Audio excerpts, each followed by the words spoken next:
Hey, my name is Rosa Ronje and I work with the African Population and Health Research Center. I'm working on the Realizing Rights RPC. And what was the title of your presentation this morning?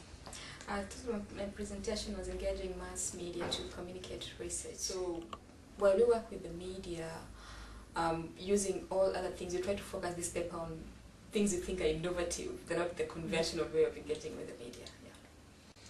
And what do you think are the main things that you've learned from that process?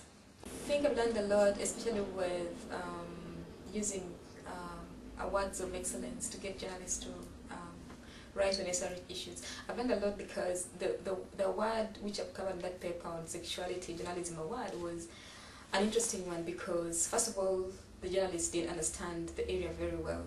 And I think it's something, while we knew they didn't understand, we didn't do a lot.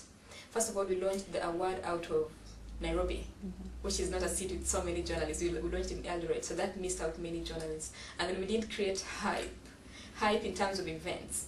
We tried to send out as many emails as possible, but well, sometimes fairs, just discussing these things with the media would have done a lot. So if I were to do something like that again, I would create, first of all, I would have a big launch with many media people represented, because a lot of them are wondering, what is this sexuality? What exactly do you want us to talk about?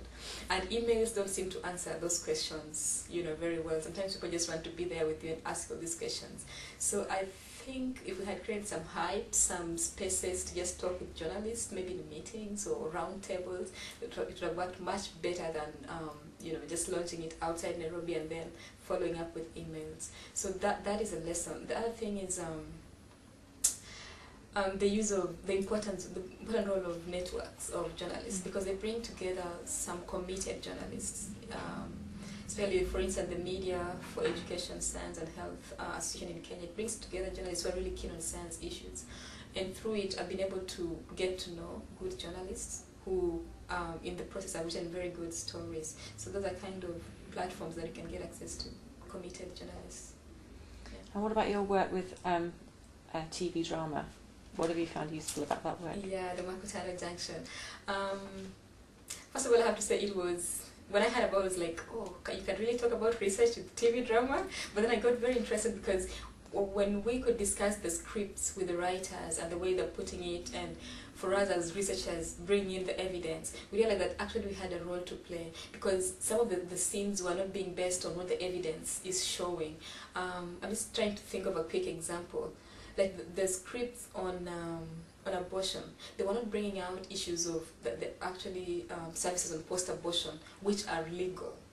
And that's a big problem, because some people will do abortion which is illegal, but then they don't know that you can actually get treated or have it finished in a hospital and you won't be arrested. So that one critically came up in something that we brought up because of the research we do. So it really helped to just get this information out using drama, because it's very entertaining.